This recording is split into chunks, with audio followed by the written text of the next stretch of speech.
Hello my twin flame souls, आज आपके लिए एक और मैसेज है आपके विषय में कि बहुत सारे लोग हैं जो बहुत अच्छे से इनर वर्क कर रहे हैं और पॉजिटिव एनर्जी के साथ हैं। अभी कुछ भी हो रहा है, बहुत सारी चीज़ें अप डाउन सारा चलने के बाद आपने अपनी एनर्जी को काफ़ी बैलेंस किया हुआ है। लेकिन एक चीज़ बताना ज़रूरी है कि बहुत सारे हमारे ट्विन फ्लेम होंगे जिनकी एनर्जी पॉजिटिव है, और जब हम पॉजिटिव एनर्जी में होते हैं तो मैंने आपको बहुत बार बोला है कि हम उस टाइम पर जो भी मैनिफेस्ट करते हैं वो चीज़ें आगे हमारे साथ हो जाती हैं। तो वैसा भी बहुत बार होने लगता है कि जब आपकी मैनिफेस्ट की हुई चीज़ें होने लगती हैं तो आप क्या करते हैं, बहुत बार आपका दिमाग बड़ी चीज़ों की तरफ नहीं होता। अचानक आपके मन में आया कि अरे यार वो वाले दोस्त से मेरी बात नहीं हुई है, और पता चलता है शाम तक या कल तक उस दोस्त की आपके पास कॉल आ जाती है। तो ये आपने मैनिफेस्ट किया, पूरा हो गया। किसी दिन आपका मन हो रहा है कि लॉकडाउन में इतने दिन से बैठे हैं, कुछ बाहर की चीज़ें खा नहीं पा रहे हैं, और अचानक से पता चलता है कि उस चीज़ का इंतज़ाम हो गया। तो इसका मतलब ये है कि आपके अंदर जो पावर आई है ना, आप उस पावर को छोटी छोटी चीज़ों में बर्बाद कर रहे हैं। आपके अंदर ऊपर वाले ने, डिवाइन ने कुछ ज़्यादा ही पावर दी है। आप जो मैनिफेस्ट करेंगे वो सच्चाई में होना है।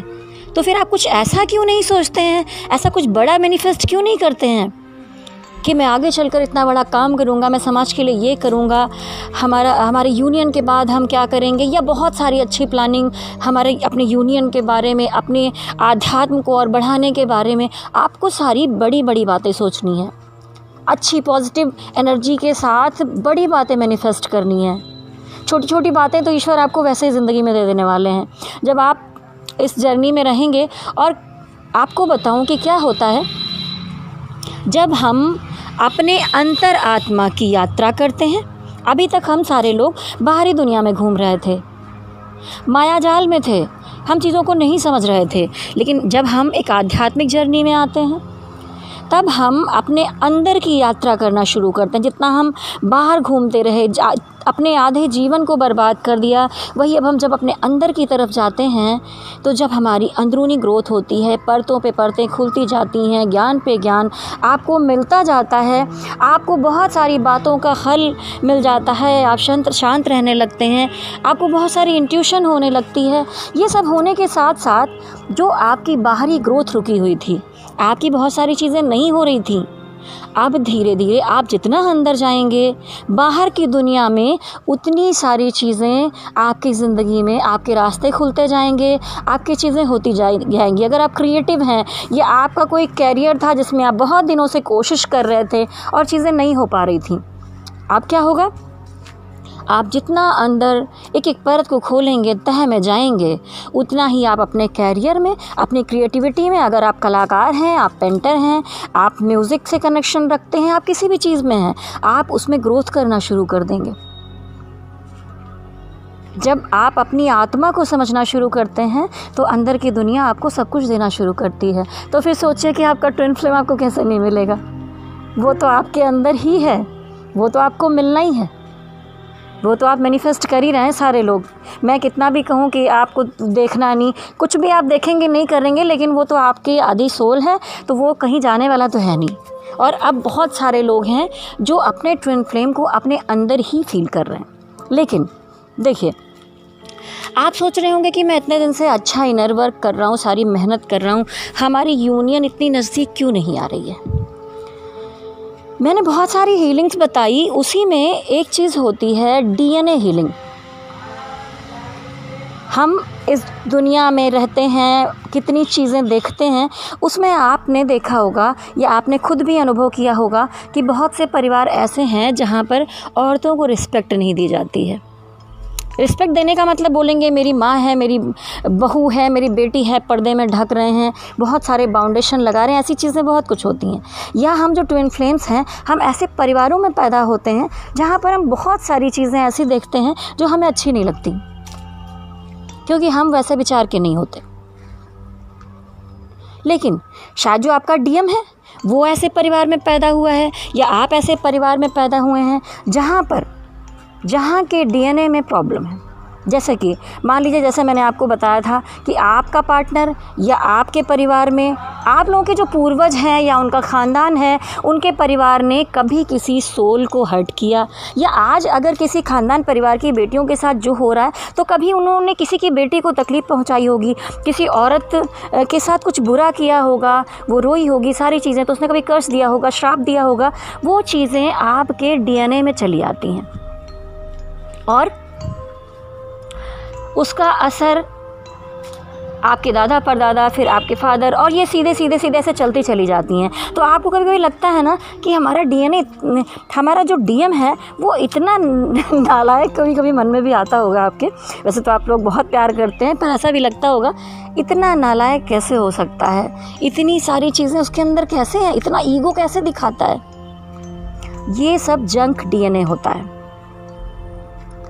आपने देखा होगा, या बहुत सारे डीएम के घर में ऐसा हो कि पता चलता है कि वो तो शान से घूम रहा है, सारी चीज़ें हो रही हैं, घर की लड़कियों को घर में बैठा दिया जाता है। ये कहा जाता है कि सारे आदमी खाना खा लेंगे, उसके बाद फिर औरतों की बारी आएगी जो बचा खुचा होगा, या आपकी ड्यूटी है, यानी सारी ड्यूटी औरतों की है कि उनको ही घर चलाना है। ये जो मेंटालिटी है, या रात में औरतें या लड़कियां घर से बाहर जाएंगी तो उन्हें दिक्कत ही हो जाएगी, ये मेंटालिटी जो है ये जंक डीएनए है।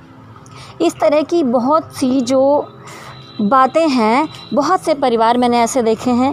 मेरे मुंबई में ही मेरी फ्रेंड है, उसके परिवार में मतलब उसको लगा था कि शायद मैं मुंबई में शादी कर लूँगी और उसके बाद मेरी दुनिया में मुझे बहुत फ्रीडम मिल जाएगा, क्योंकि उसके मायके में भी माहौल ऐसा ही था जहाँ पर मुझे लगता था कि उनके डीएनए में भी प्रॉब्लम थी। वहाँ पर भी छूट नहीं मिलना, हर चीज़ में डोमिनेट करके रखना, दबा के रखना, गाली गलौज करना, मारपीट करना। मतलब बहुत बार तो मैंने भी अपने ख़ानदान में बचपन से सुनती आई थी कि औरतों के घुटने में बुद्धि होती है, तो मुझे ज़िद होती थी, औरतों के घुटने में बुद्धि होती है तो ये बुद्धि मैं ही दिखाऊंगी। ठीक है, मुझे बहुत सख्त चिढ़ होती थी जब हम अपने बड़ों को ऐसे सुनते देखते थे आदमियों से। अब तो बहुत सुधार हो गया, बहुत सारी चेंज आ गई, क्योंकि हमारी जो अभी की यंग जनरेशन है, हमने उन चीज़ों को ठीक किया है। लेकिन बहुत बार ऐसा होता है, बहुत सारे परिवार ऐसे चले आ रहे हैं। जैसे मैं अपनी फ्रेंड के बारे में बताया, उसकी शादी जहाँ हो गई, उसने सोचा था, लेकिन अभी भी मुंबई जैसी जगह पर उनको पूरा घूंघट करके पल्लू मार के बैठना है, और अगर कोई बड़ा है तो उन्हें ज़मीन में नीचे बैठना है, सारे आदमियों को खाना खिला देना है, उसके बाद आपको खाना खाना है, सारे काम ख़त्म कर देने, उसके बाद आपको थोड़ी देर के लिए रेस्ट मिलेगा, सब कुछ जिम्मेदारी आपको ही करनी है। आप 8 बजे के बाद घर से बाहर नहीं घूम सकती हैं। इतनी तरह की जो बाउंडेशन में है, वैसे एक स्त्री, एक नारी, उसका जो फ्रीडम है वो कैसे होगा। आप एक तरफ तो, और कभी भी भगवान ने ये सब चीज़ें नहीं बनाई, ये सोसाइटी, ये सारे नियम कायदे कानून, ये सब बाद में बनाए गए हैं। कोई भी जाति धर्म भेदभाव या सारी चीज़ें ये जो बांटी गई हैं वो सब बाद में बनाई गई हैं। अपनी इच्छा अनुसार लोगों ने इन चीज़ों को गढ़ा है, अपनी सुविधा अनुसार बनाया है। अगर ऐसा ही होता तो देखिए विष्णु भगवान के साथ लक्ष्मी जी को देखिए, कितना रिस्पेक्ट है। किसी भी आप कथाओं में देखेंगे, चीज़ों में देखेंगे, शिव शक्ति को देखिए, कोई भी भगवान, या आप जिस भी धर्म में हैं आप वहाँ देख सकते हैं मदर मैरी को कितना पूजा जाता है। हम दुर्गा माता, शक्ति माता, सबकी इतनी आराधना करते हैं। अगर हमारे भगवान के उसमें देखें, उस युग से औरत को इतना महत्व दिया गया है, तो अभी क्यों नहीं। अभी बातें तो बहुत हो रही हैं चीज़ों को उठाने की, उत्थान करने की, लेकिन कितने ख़ानदान भरे पड़े हैं जिनके डीएनए में ये डिफेक्ट है और वो अटक गए हैं। जैसे कि आज बहुत सारे लोग हैं जो समय के साथ अपने अंदर चेंज ला रहे हैं, बदल रहे हैं, परंपराओं को चेंज कर रहे हैं। कुछ लोग अभी कास्ट में अटके हैं, धर्म में अटके हैं, बहुत सारी चीज़ों में अटके हुए हैं, काले गोरे तक में अटके हैं, दहेज और दुनियादारी, पता नहीं कौन कौन सी चीज़ों में अटके हुए हैं। जैसे वो दूसरे घर से जब लड़की पैसा लेके आएगी उसी से उनकी ज़िंदगी चलेगी। बेटे को बेच रहे हैं, ये बेचना ही कहा जाएगा ना। ये सारी जितनी बुरी चीज़ें हैं, हम ट्विन फ्लेम को ही इन सारी चीज़ों पर काम करना होगा। ये जो जंक डीएनए है, ये आपके डीएम में इतनी प्रॉब्लम्स कहाँ से आई, उसके अंदर इतना ईगो है। आप अपनी कास्ट को लेके ईगो करते हैं, मैं ये हूँ और वो नहीं है, मैं उससे नफ़रत करता हूँ। तो क्या पता कि आपका जो ट्विन है वो किसी और धर्म का हो, आप किसी और धर्म के हैं, वो आपके धर्म को पसंद नहीं करता है, लेकिन वो जान नहीं पाता कि वो आपकी तरफ खिंचा हुआ क्यों चला आता है। जब भी आप उससे कभी बात करना चाहते थे तो उसके अंदर एक ईगो आ जाती थी।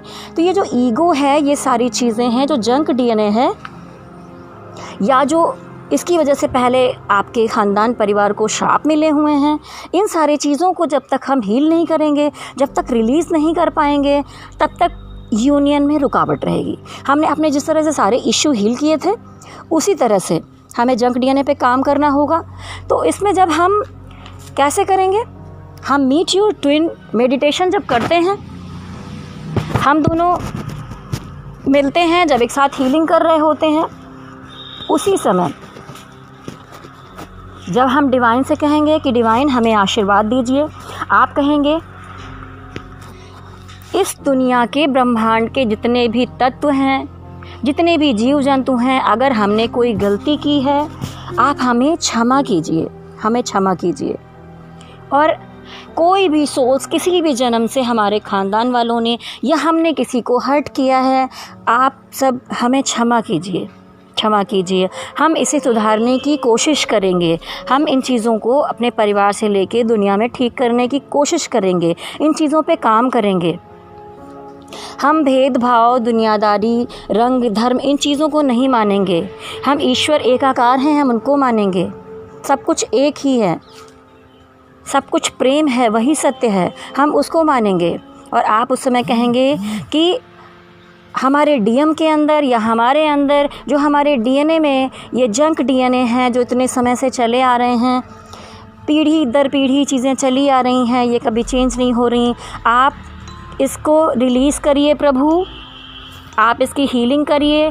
और थोड़ी देर आप दोनों अपने ट्विन का हाथ पकड़ के मेडिटेशन में बैठे रहिए और ऊपर से हीलिंग लाइट को आने दीजिए, अपने पूरे शरीर में प्रवेश करने दीजिए और फील करिए कि आपके अंदर के डीएनए की हीलिंग हो रही है। थोड़ी देर आप ऐसा करेंगे कंटिन्यू। तो अभी आप जिस तरह बहुत सारे इश्यूज़ को हील कर रहे थे, अब आपको ये समझ में आया होगा कि वो इतना ईगो क्यों रखता था, वो आपके साथ चीटिंग क्यों करता था।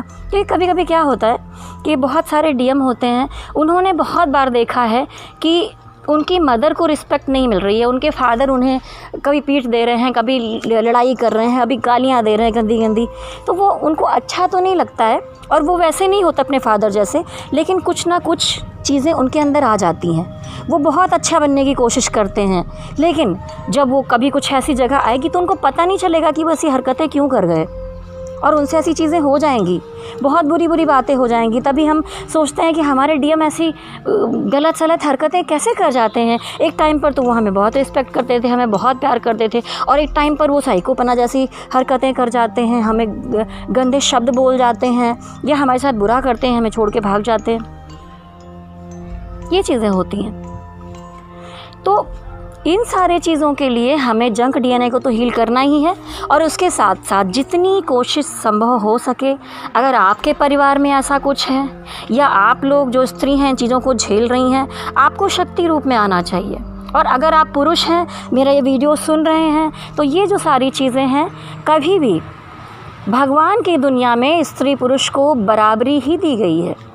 ये सारी चीज़ें यहाँ पर बदली गई हैं, ये सोसाइटी हमने बनाई है, और इसी सोसाइटी को चेंज करने के लिए, इन्हीं सारी चीज़ों को बदलने के लिए ही तो भगवान ने ट्विन फ्लेम्स को बनाया है।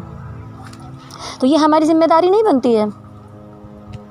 और आप में से मुझे लगता है कि बहुत सारे लोग इन दायरों को तोड़कर निकले हैं, और जब आप जो अलग अलग धर्म में हैं, आप शादी करेंगे, एक होंगे, या अलग अलग जाति के दायरों को तोड़ेंगे, एज के दायरों को तोड़ेंगे, इन सारे दायरों को तोड़कर जब आप प्रेम का प्रतीक बनेंगे, इस विश्व को एनर्जी देंगे, तब लोगों की आंखें खुलेंगी, उन्हें दिखाई देगा, बदलाव आएगा समाज में। क्योंकि ये दुनिया ऐसी है ना कि अगर 2 आदमी ऐसा करने लग जाए तो तीसरा भी करता है। मैंने अपने ख़ानदान में देखा, जब मेरे घर में एक दीदी ने वो एयरफोर्स में पायलट थी, उन्होंने इंटरकास्ट शादी की, तब तक हमारे ख़ानदान में ऐसी बात सोची तक नहीं जा सकती थी। बड़ी बड़ी बातें हुई, कितने लोग शादी में नहीं गए।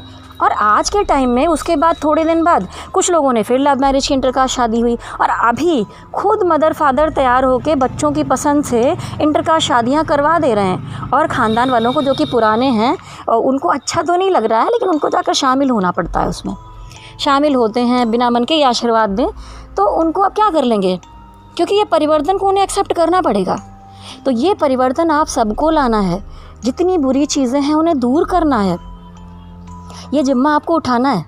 ये छोटी छोटी बातें हैं जो आप करते चलेंगे ना, और ये अच्छे काम आप करेंगे तो आप ज़रूर बहुत आगे जाएंगे। आप सबके लिए बहुत बहुत शुभकामनाएं हैं, और हम बने ही इसी काम के लिए हैं, ठीक है। तो आप सारे लोग, अभी मैंने एक 7वां जो चक्र है उसका भी वीडियो बना दिया है, वो मैंने डाला है, आप लोग ज़रूर देखिए और अपने जंक डीएनए को हील कीजिए।